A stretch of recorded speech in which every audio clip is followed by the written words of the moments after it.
Do you recognise it? This is Andy and Leanne's Ducati Monster. It's a beauty, isn't it? I think it's been a little over a year since I did hand over to Andy. And now it's time for the motorcycle to be checked over and MOT'd. So let's have a look around it. Just do a basic checks, really. Tyres are looking all right.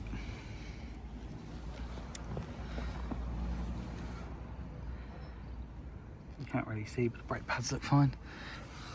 We did the belts about a year ago, so he's got another year on those.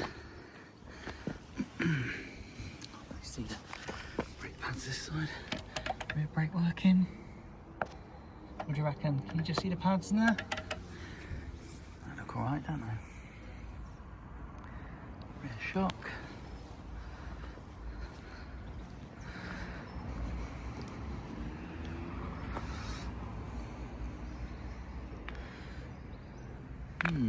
Okay. So the reason it wasn't reddening to me was because that's his clutch. So something's gone wrong there.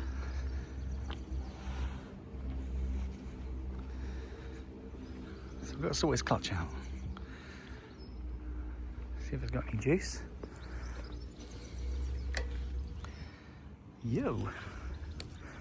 Oh. That was a little bit too Oh no, it is working. Yeah, okay. Let's see if she runs. Oh. I'm going to say that's a no then.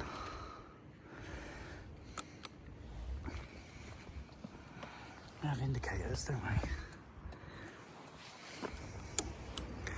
I know it's really basic checks, but you've got to do it. Horn.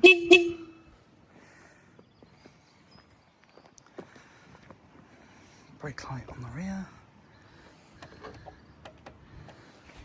Brake light with the front brake, yeah.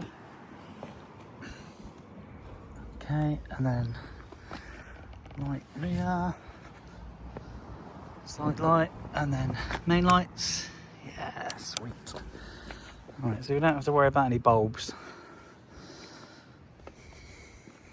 What do you think? It's a handsome machine, isn't it? But this isn't what we want from a clutch. Look at that. Okay, that's dry. You reckon this might be our culprit?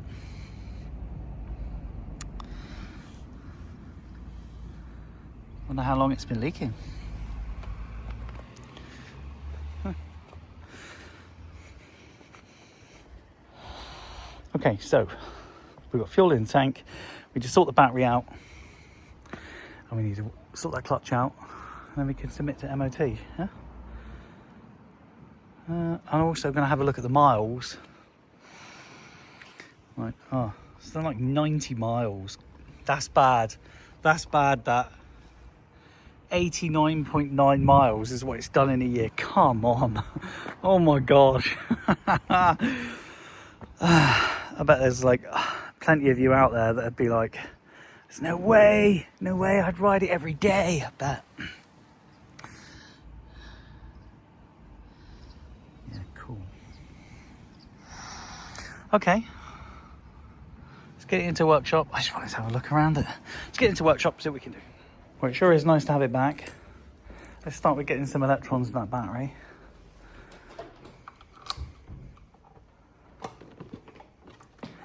I don't think I could do. Oh, I could never do this one-handed in the original videos, but obviously I've spent so much time with this bike now. I can. I had someone in the comments on social media say, "Oh, you got to watch out for this strap because the tanks expand." Well, yeah, it's a metal tank bike, so I wouldn't worry too much. Okay, so we're charging. It's only going to be pulling 3 amps because I've got it on its lowest, one of the lowest settings. My intelligent charger. Bit of trivia for you. This is a brand called Fullbat, owned by a French company. And as far as I'm aware, these are the only true gel batteries out there. I see a lot of people saying AGM are gel batteries. This is a actual gel battery, a good battery. I guess it hasn't had a little bit of juice in a while. Okay, this is going to be our culprit, right? We're pretty sure of that.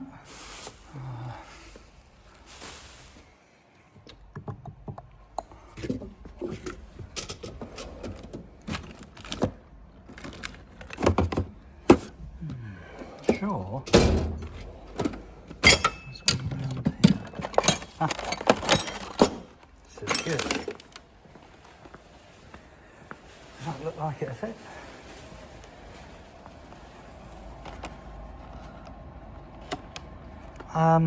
So this is an Oberon slave cylinder. This is your master with a reservoir. So the master's just underneath the reservoir. It works its way down hydraulically to a slave. So therefore slave cylinder. Not serviceable, which is a bit of a shame. You have to actually send these back to Oberon for service. But they're epic. I had one of these on my KTM 1290. Wow. They're just very good at their job. However, I'd say the factory one has lasted a very long time, so thumbs up to Ducati for making it last so long. So at this point, it's changing to overalls because things are going to get messy. So I brought some washers with me and a tub, just in case.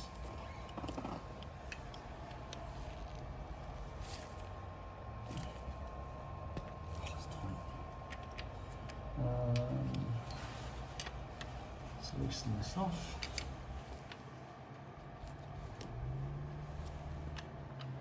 I try and use a quality spanner when it comes to anything like this. And this is a Blue Point. Because everything else I put on it seemed to have like a good wobble, and you don't have much perch here on this bleed nipple. So I wanted something that had very little movement. So here comes the bleed nipple.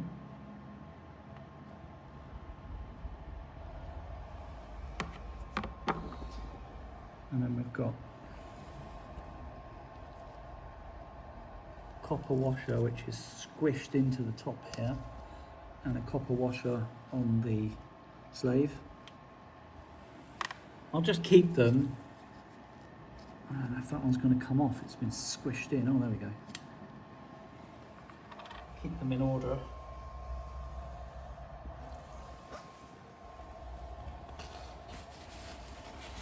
And I'll just put a bit of rag there, just so we're not getting fluid all over paintwork.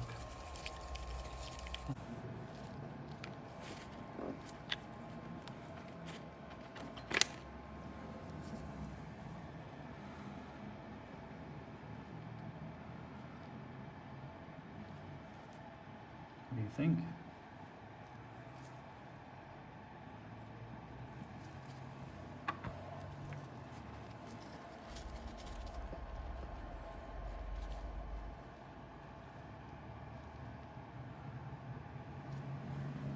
Oh, look there, it's bleeding out. Look at that.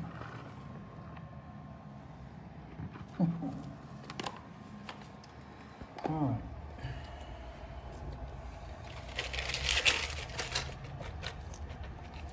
Just going to see if I've got any replacement washers. I've got stuff that's close.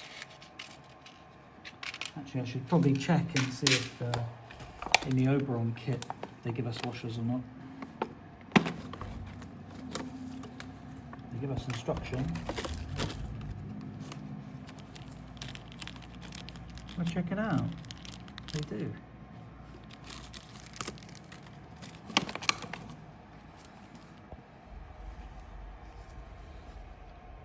Yeah, nice. Okay, well, it looks like it's a direct fit. So and here's my mistake. I'm using the original rubber piece from the Ducati and placing that between the Oberon slave and the engine. Not a good idea. It isn't in the instructions, and I've worked with Oberon for them to revise their instructions so that it clearly states to remove that piece. But anyway, if you're watching this video, don't put that rubber piece in. This is an extension that comes in the packaging for the Oberon slave. You definitely want to use it. You absolutely 100% want to place it inside the slave, not fit the slave like I've just done without it. So it's nice they've given us new screws, so we are going to use them.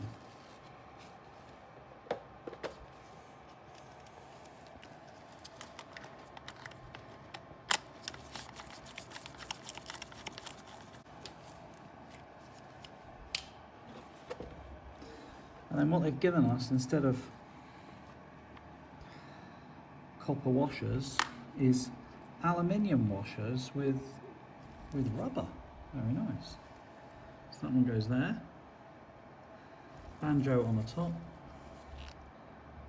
And there's that one. And now I can take the bleed nipple, which hasn't been exposed to the air in a while. Just give it a gentle clean and you can see why.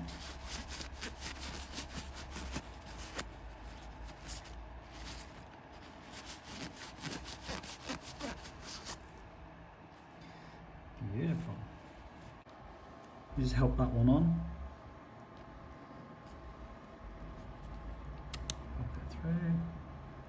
These are nice washers. But I hate it when they're at the angle. You need a little help getting into place. And now all I'm going to do is screw the bleed nipple back in. I'm going to hold the hose away from the engine as I do it. It's going to be natural for this part of the hose to push itself against the engine as I tighten it up.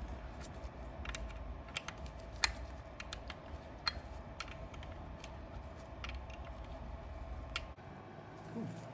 Let's take this bleed nipple cap off. Again, I'll move over to decent. Okay, just crack it off.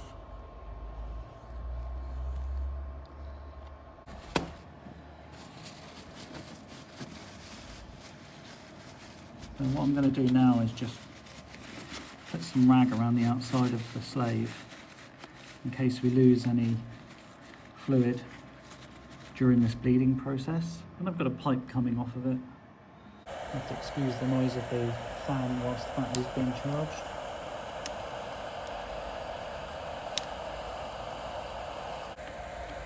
Let's take the cap off of this reservoir, fill it, and see if we can bleed it. Right? Get the cap off. Oof. Look what happened to the diaphragm. The diaphragm got all sucked down. The diaphragm inside the cap doesn't sit like this. The reason it got sucked down is because all of the fluid was lost and the vacuum was created. Let's see if we can put the diaphragm back to its original shape. Or not. That's squished up. Right, that's the diaphragm back to its correct shape. Given how we've now got access to the reservoir, is it going to hurt to get our fingers in there and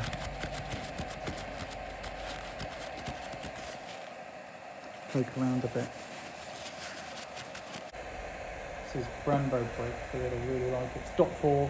You can use 5.1 if you want to on these M900s.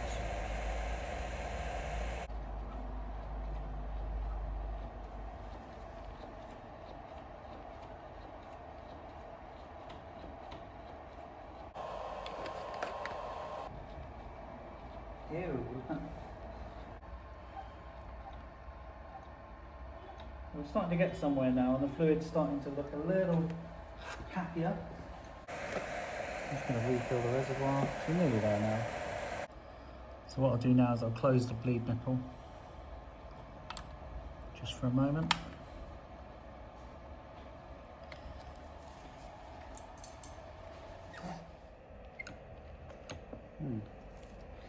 Feels like a clutch that is stuck.